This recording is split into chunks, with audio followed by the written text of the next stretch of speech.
आज हम लोग करेंगे क्वेश्चन नंबर 7 जिसमें कहा गया है कि two cylindrical vessel of equal cross section area A contain water up to height h1 and h2.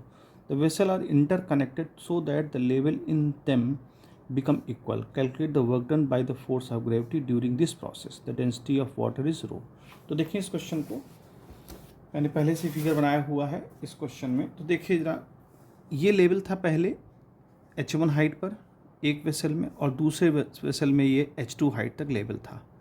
जैसे इसको हमने इंटरकनेक्ट किया तो यहाँ वाला वाटर जो है ऐसे आता हुआ और इस तरफ जाएगा, यानी कि जो ये ज़्यादा लेवल है वो कम लेवल वाले की तरफ पानी जाता रहेगा और तब तक जाएगा जब तक कि दोनों का लेवल सेम नहीं हो जाता। तो मान लीजिए यहाँ पर पानी नीचे जा रहा है और यहाँ पानी ऊपर जाएगा, तो चूँकि ये डाउन होकर के सी पे आ गया ए से और ये अप होकर के डी से बी तक आ गया। अब चूंकि ये पूरा देखिए लेवल h1 है और ये पूरा लेवल h2 है, ध्यान समझिए, ये पूरा लेवल हमारा h1 है और ये h2 है। तो अगर हम इतने लेवल की बात करें तो ये हमारा लेवल क्या बन जाएगा, अगर थोड़ा सा इसको डॉट डॉट हम कर दें तो ये लेवल हमारा बनेगा h1 माइनस h2। अब यहीं पे समझना है, जब ये चीज़ समझ में आ जाएगी तो आराम से हो जाएगा क्वेश्चन। ये पूरा h1 है, ये लेवल h2 है, माइनस करेंगे तो इतना लेवल आ जाएगा h1 माइनस h2।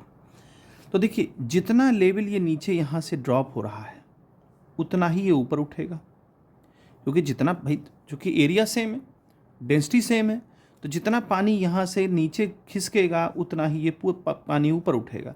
अब ये पूरी हाइट हमारी h1 माइनस h2 है, तो जाहिर सी बात है इतना पार्ट जो हमारा होगा और इतना पार्ट होगा ये आधा आधा होगा। जब पूरा h1 माइनस h2 है तो ये छोटे छोटे जो पार्ट हैं AC हमारा हो जाएगा h1 माइनस h2 बाई 2 और BD हो जाएगा हमारा h1 माइनस h2 बाई 2, यानी आधा आधा। भाई दोनों को जोड़ोगे तो वही चीज़ आ जाएगी h1 माइनस h2। तो इस चीज़ को समझना है। अच्छा, अब दूसरी बात, वर्क डन निकालना है। तो वर्क डन कौन कर रहा है, वाटर से वर्क डन कौन कर रहा है, ग्रेविटी। तो इतना पानी जो है नीचे जा रहा है, केवल इतना ही डिस्प्लेस हो रहा है और इतना उठ रहा है, तो जितना पानी गया उतना ही उठा, तो यानी इतना ही पानी वर्क कर रहा है देखा जाए तो मोटा मोटा।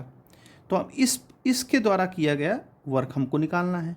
तो अब देखिए वर्क का फार्मूला क्या होता है, फोर्स इनटू डेंसिटी डिस्प्लेसमेंट। अब फोर्स कितना लग रहा है, तो फोर्स का फार्मूला होता है फोर्स का आप इसका फार्मूला जो लिखेंगे mg, तो यहाँ mg लिख देते हैं क्योंकि इतना ही पानी का वेट mg यही नीचे जा रहा है, mg इंटू डेंसिटी डिस्प्लेसमेंट।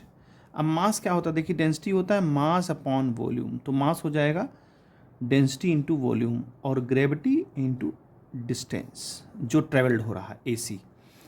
तो हम AC मान लें, AC या BD कुछ भी मान सकते हैं।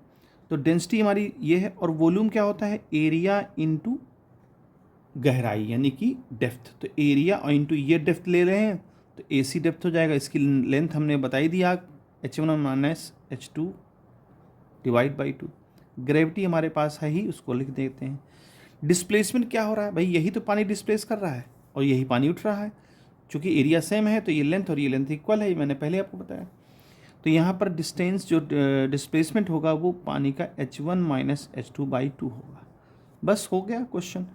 रो AG और h1 माइनस h2 को हम क्या कर देंगे, स्क्वायर कर देंगे। क्यों, क्योंकि यही पानी जो है इतना ही डिस्प्लेस कर रहा है। h1 माइनस h2 दो बार लिखा हुआ तो इसको हमने क्या किया, स्क्वायर कर दिया।